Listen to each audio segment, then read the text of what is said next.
Good morning, you're watching Expert Talks here on 𝐾𝐿 TV. I'm Rose Jacobs and today we're going to be speaking with Leon Wurfel, CEO of Bueno.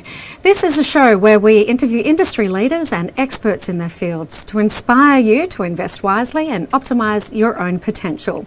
Bueno is derived from the keywords built environment optimisation and is the Australian leader in data and information-driven operational property services.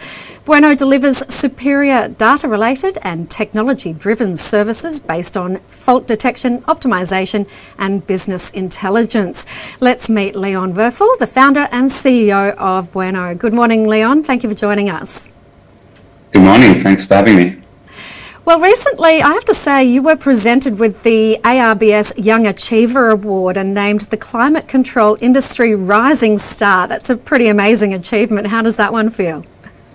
That feels really good. The ARBS body has been pretty kind to us. They've also recognised us with the Product of the Year last year, so we're really proud of that recognition that they've given us. No doubt. Now, Bueno has experience across a range of facilities, including commercial buildings, shopping centres, hospitals, hotels, supermarkets and entertainment complexes. There's not a lot missing there, but what are the engineering services that you provide? Yeah, so I might take a step back and talk to you about our purpose first. So our purpose is to realise the dream of a sustainable world through data. And we are focused on realising that dream and doing it via data in the property industry. The way that we are working towards our purpose is via making the property industry evolve to be more data-driven in their operations. That means taking workflows, tasks, etc. that are usually driven by calendars, monthly checks, quarterly checks, etc. And instead using our software to inform the property industry via insights, what actions to take, what equipment to fix, what equipment to make run more efficiently, based on the data from the instrumentation that already exists in those that engineering equipment. We've got a couple of products across analytics, insights. We've got an independent data layer. We also provide managed services to help customers wherever they are along their journey. And like you said, we're across many different verticals. I think you've raised a really vital point there by saying, let's first talk about the purpose. Would you say that that's really vital in any new organisation or startup to have that really strong sense of purpose and goal? Oh, 100%, 100%. It is really the first filter that you put over any decision that you make for your company. So we always try and take things back to purpose. That's brilliant. And of course, always coming back to that purpose along every step as you go, no doubt. Definitely. So moving on to the next question, your services are, as you've said, data-driven and powered by analytics technology. Can you tell us about the other systems for which Bueno has developed analytics? Yeah, we have analytics and our product is mature across a number of different engineering services. We do business with 7 out of the 10 biggest real estate investment trusts in Australia, so we're obviously very familiar with your office buildings, your shopping centres, and the types of systems that you would find within those buildings. So we're also across Woolworths is our biggest customer, so we're also across grocery, very very deep into refrigeration, etc. But I might turn that question around a little bit and talk about the different value streams rather than the different systems, because that's an interesting lens to put over any kind of technology solution. What do you want to get out of it? So in terms of energy optimization, we have our solution works across HVAC, BMS, and energy metering, as well as refrigeration. In terms of operational optimization, level of service delivery, maintenance quality, etc.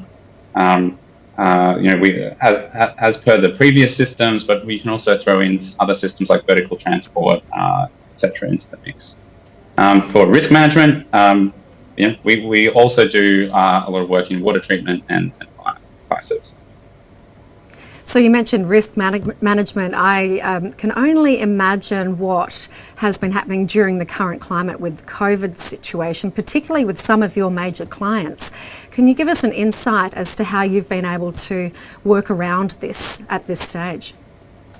Yeah. Well, obviously, there's been a lot of buildings that haven't had many people in them, and so we've really been relying on the data instead as our first line of defense for understanding what's going on in these buildings, because we're missing the feedback that we would normally get from the occupants of the building. And the first line of defense is when someone is unhappy with how the building, the level of comfort, or even sees a leak or it's an issue with their own eyeballs. So yeah, we've had to rely on the data first and foremost above the people. And since the pandemic started, we've built a lot of what we've described as caretaker functionality into our platform, so that as buildings aren't occupied, they are still operated in a way that lets them be reoccupied without any hiccups, and minimises their energy consumption when they're in that unoccupied mode as well. I can imagine that that's something that will be paving the way for the future, as I'm sure there will be scenarios where these staff members are working from home in the future for many, many years to come, regardless of the current pandemic. Definitely. And what was really interesting is that when the pandemic started, the area that we were getting the most interest from was New York City, which was one of the hardest hit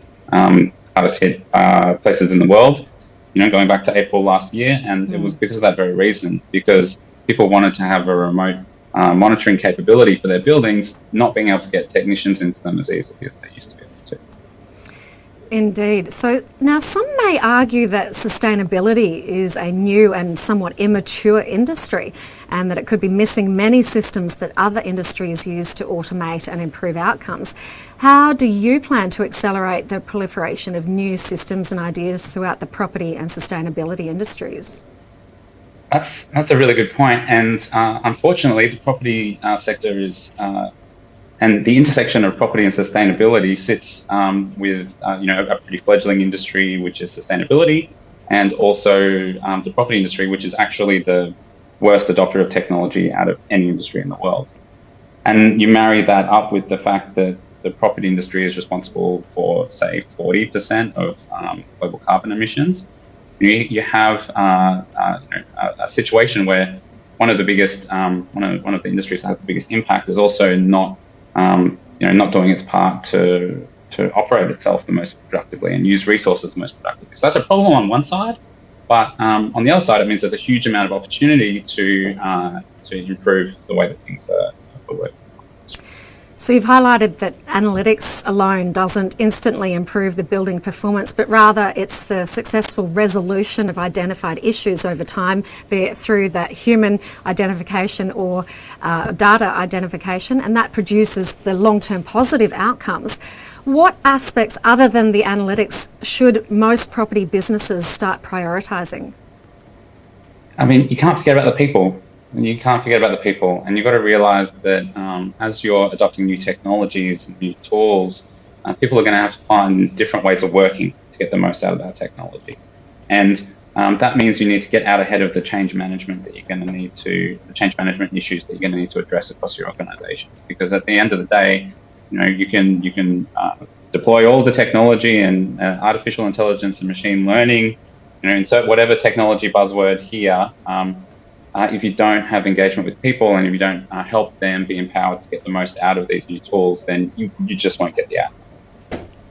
I can certainly see why you've been identified and rewarded for being such a young leader and pioneer in your field. So, Leon, in your opinion, what is the role of predictive maintenance and artificial intelligence in the growth of the intelligent building industry? I think that, as you've correctly pointed out, the industry has a long way to go. But at the same time, there's a huge amount of opportunity to be able to do things better within the industry. Having said that, I think people are very excited about the hype and the buzzwords and the potential when they really should be getting the basics right first. I think that all of these more sophisticated, more advanced technologies have really useful, really powerful, specific use cases. But 80% of the benefits come from getting these basics right, which is really just using technology to help do what people are already doing, but help them do that a lot better, a lot more productively. And as you said at the very beginning of the chat, that would really be about maintaining your integrity and bringing it back to what is the ultimate purpose. Would you agree with that? Yes, 100%. Wonderful. Well, Leon Wurfel, CEO of Bueno, thank you for your time today, and we hope to chat with you again soon. Thank you. And that's all from Expert Talks here on 𝐊𝐼𝐴 TV. I'm Rose Jacobs, and make sure you stay apprised and invest wise with 𝐊𝐼𝐴 TV.